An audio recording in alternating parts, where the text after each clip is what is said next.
नमस्कार, मैं डॉक्टर दीप्ति श्रीवास्तव पिछले 17 वर्षों से अध्यापन का कार्य कर रही हूँ। मेरा विषय है गृह विज्ञान। गृह विज्ञान के अंतर्गत आज हम पढ़ेंगे गृह प्रबंधन। गृह प्रबंधन क्या है? गृह प्रबंधन गृह विज्ञान की एक प्रमुख शाखा है जो कि एक मानसिक प्रक्रिया से होकर गुजरता है। गृह प्रबंधन एक ऐसी व्यवस्था है जिसका मुख्य उद्देश्य आकर्षक ढंग से गृह की व्यवस्था करना है। गृह प्रबंधन में कला एक विशेष महत्व रखती है। कला क्या है? कला किसे कहते हैं? कला से हम क्या समझते हैं? कला हमें कैसे अनुभूति देती है? इसको जानने के लिए अत्यंत आवश्यक है कि हम कला के तत्वों और कला के सिद्धांतों के बारे में सविस्तार व्याख्या करें। आइए देखते हैं कला के तत्व कौन कौन से हैं। कला के तत्व हैं रेखा, आकार, बनावट, नमूना, प्रकाश, स्थान एवं रंग। पिछली कक्षा में हमने इस पर विस्तार से व्याख्या करी है। आज हम सिद्धांतों के बारे में विस्तार से व्याख्या करेंगे। सिद्धांत हैं एकरूपता। कला में एकरूपता का क्या उद्देश्य है? कला में एकरूपता किसे कहते हैं ये भी हम जानेंगे। दूसरा है संतुलन, तीसरा है अनुपात, चौथा है लय, पांचवा है दबाव। एकरूपता का अर्थ है रेखा, आकार, बनावट, रंग, विचार और स्वरूप में जब हम एक समान भाव प्रस्तुत करते हैं उसे हम एकरूपता कहते हैं। यानी कि विशेष संयोजन का जो भाव हम उत्पन्न कर रहे हैं वो एक समान हो, उसे हम एकरूपता कहते हैं। दूसरा होता है हमारा संतुलन। संतुलन का अर्थ है कि जो भी सामग्री हम कला के लिए प्रयोग में ला रहे हैं, जो भी वस्तु हम प्रयोग में ला रहे हैं, उसमें एक निश्चित संतुलन स्थापित हो सके। जो भी विभिन्न सामग्रियां हम प्रयोग में लाते हैं, जिससे कि हम सजावट करते हैं, अपने घर को सजाते हैं, अपने घर को संवारते हैं, वो आरामदायक प्रभाव को प्रस्तुत करता हो। क्योंकि जो संतुलन है वो क्या है? वो एक आरामदायक प्रभाव है।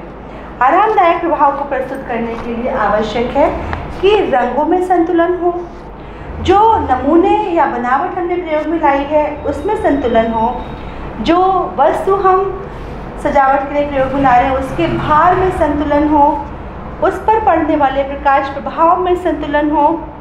इसी प्रकार से हम अलग अलग तरीके की सामग्रियों का संतुलन यहाँ पर ध्यान देते हैं। संतुलन कितने प्रकार का होता है? संतुलन 3 प्रकार का होता है। पहला होता है औपचारिक संतुलन, दूसरा अनौपचारिक संतुलन और तीसरा विकर्णीय संतुलन।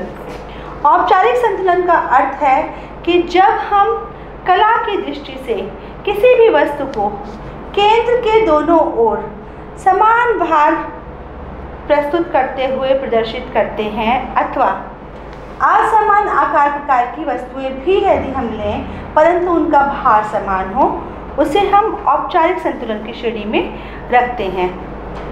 दूसरा हमारा आता है अनौपचारिक संतुलन। अनौपचारिक संतुलन का मतलब है कि वस्तुएं असमान भार की तो है ही, साथ साथ वस्तुओं का प्रकार भी असमान है। जबकि अभी हमने क्या कहा था?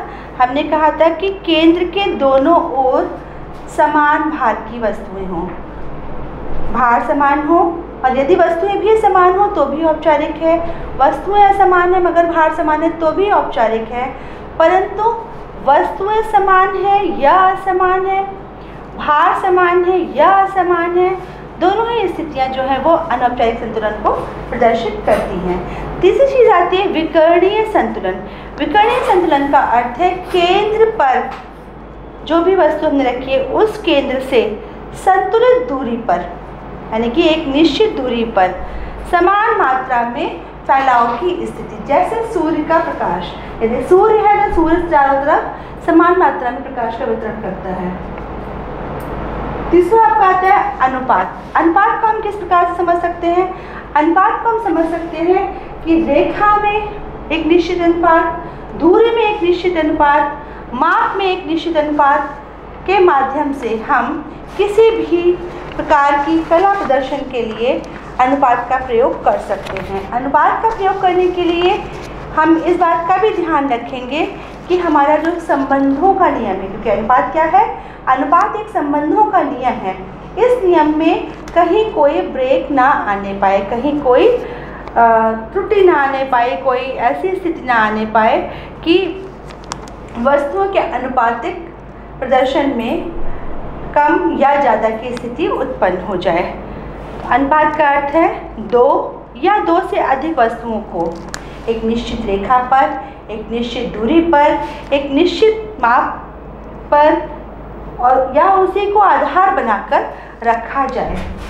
उदाहरण के लिए हम इसे समझ सकते हैं कि मान लीजिए ये है प्रदर्शन और ये है प्रदर्शन। इसमें जो रेखाएं हमने प्रयोग में लाई हैं उनकी माप समान है। ये 2 है, ये 3 है, ये 2 है, ये 3 है। ऐसा भी कर सकते हैं हम, ये 2, ये 3, ये 2 और ये 3। मतलब कि लंबाई गुणा चौड़ाई हो या चौड़ाई गुणा लंबाई हो, मगर उसके नंबर में परिवर्तन निश्चित हो, एक निश्चित अंतर ही देखने में मिले, उसे हम अनुपात की श्रेणी में रखते हैं। चौथी चीज हमने आपको बताई लय। लय से क्या मतलब है? लय से अर्थ है एक ऐसी स्थिति जिसमें एक समान गति भाव प्रस्तुत हो रहा हो। समान गति भाव जो है वो यह प्रदर्शित करता है कि संगीतात्मक प्रदर्शन हो रहा है। बढ़ता क्रम या उतरता क्रम जहाँ प्रदर्शित होता है उसे हम लय की श्रेणी में रखते हैं। लय जो है उसे हम इस प्रकार से प्रदर्शित करते हैं। लय 2 प्रकार की होती है, एक होती है नियमित लय और एक होती है स्वच्छंद लय। जब हम कला की दृष्टि से लय को देखते हैं, क्योंकि लय एक महत्वपूर्ण सिद्धांत के रूप में शामिल किया गया है कला में, तो जब हम कला की दृष्टि से देखते हैं तो नियमित लय एक प्रकार के उतार चढ़ाव को प्रदर्शित करते हुए प्रदर्शन को प्रस्तुत करती है। और जो हम स्वच्छंद लय की बात कर रहे हैं, स्वच्छंद लय को जब हम देखते हैं तो एक प्रकार के उतार चढ़ाव के प्रदर्शन से यदि हम बोर हो जाते हैं, हमें उबाऊ लगने लगता है वो प्रदर्शन, तब हम स्वच्छंद लय का प्रयोग करते हैं और हम उस लय के बीच में कोई एक ऑब्स्टिकल रख देते हैं। ये ऑब्स्टिकल उसको ब्रेक करता है और पुनः वही भाव उत्पन्न करता है जो कि आकर्षण का केंद्र प्रस्तुत करता है। जैसे कि हमने 2 फूलदान रखे या लगातार हमने 4 फूलदान रखे हैं, 2 छोटे 2 बड़े रखे हैं या एक छोटा फिर बड़ा फिर एक छोटा फिर एक बड़ा, तो ये एक सीक्वेंस दिखा रहा है, छोटा बड़ा। परंतु जब हम लगातार इसको देखते हैं तो कभी कभी ये व्यवस्था उबाऊ लगने लगती है। तो इसी क्रम को तोड़ने के लिए हम बीच में कोई फोटो लगा दें और फिर छोटे बड़े को कंटिन्यू कर दें, तो ये दिखाएगा स्वच्छंद लय। स्वच्छंद लय का प्रदर्शन हम इस प्रकार से कर सकते हैं।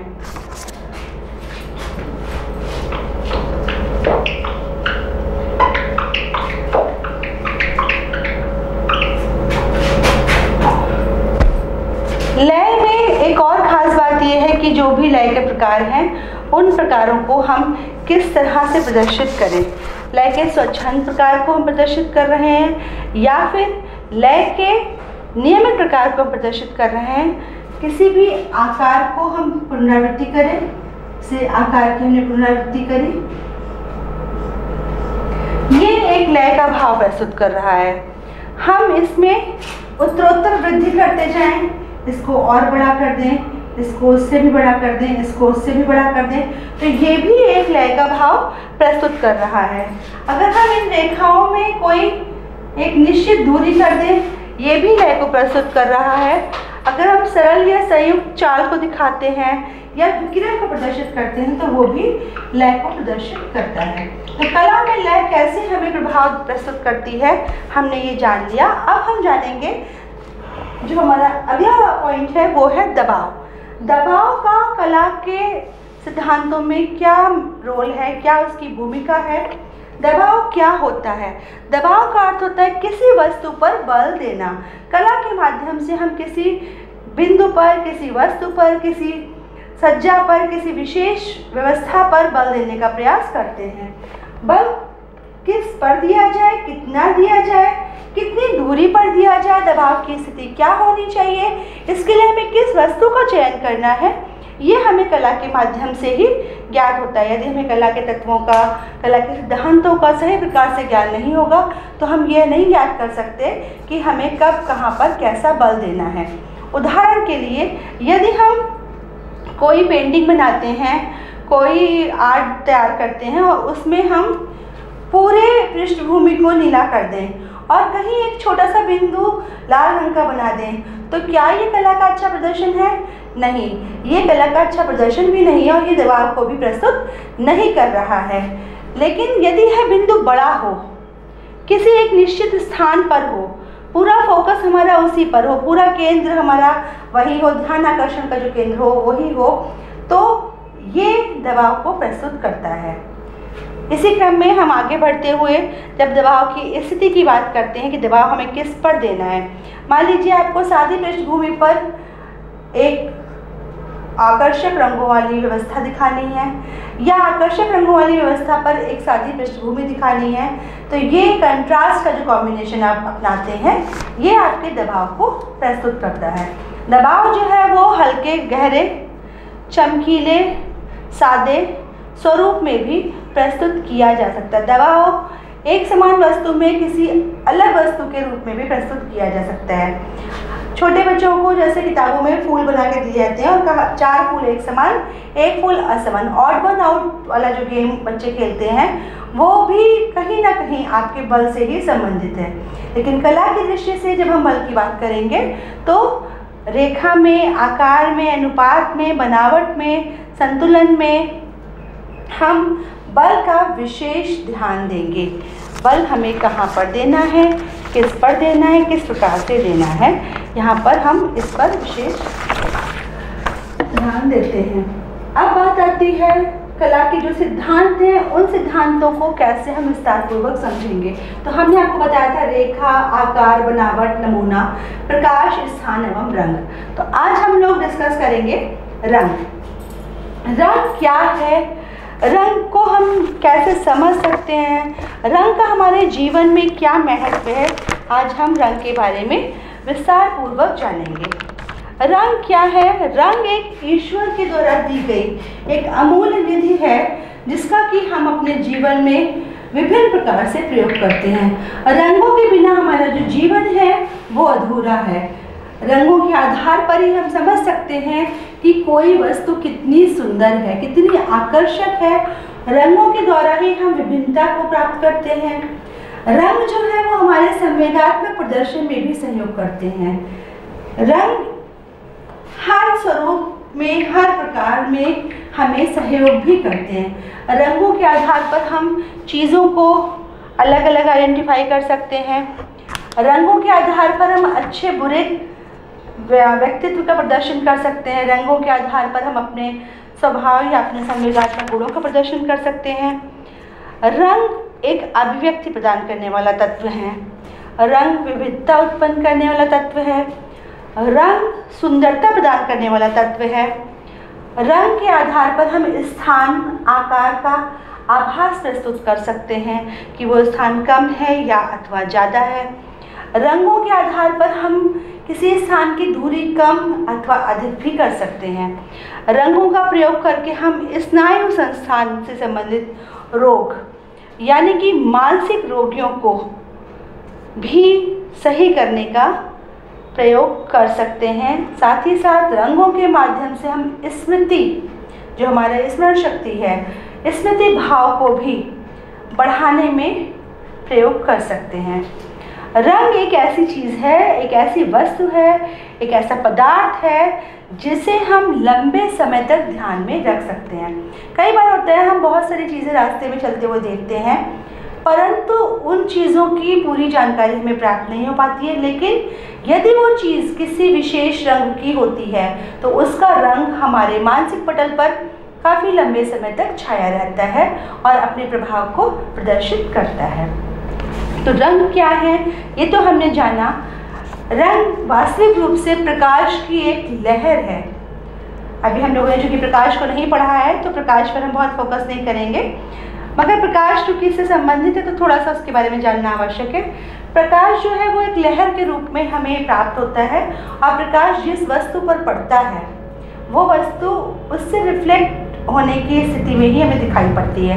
यदि कहीं पर प्रकाश का अभाव होता है तो वो वस्तु हमें ठीक से दिखाई नहीं पड़ती है। तो रंग कैसे उस वस्तु पर अपना प्रदर्शन, अपनी छाप छोड़ेगा, यहाँ हम लोग ये जानेंगे। हमने आपको भी बताया कि प्रकाश की ही एक लहर के रूप में हम रंग को जानते हैं। प्रकाश की जो लहरें होती हैं वो हम विबग्योर के रूप में VIBGYOR के रूप में समझ सकते हैं। ये सबसे छोटी प्रकाश लहर होती है और ये सबसे लंबी प्रकाश लहर होती है। जिस मात्रा में प्रकाश के लहर वस्तु पर पड़ती है उसी मात्रा में वो वस्तु अपने रंग का प्रदर्शन करती है। यदि हम इन सभी रंगों को आपस में मिला दें और जिस वस्तु पर इसको रंगा जाए उस वस्तु को गोल घुमा दें तो हमें वो वस्तु सफ़ेद रंग की प्रदर्शित होगी, उसका कोई भी रंग हम समझ नहीं पाएंगे।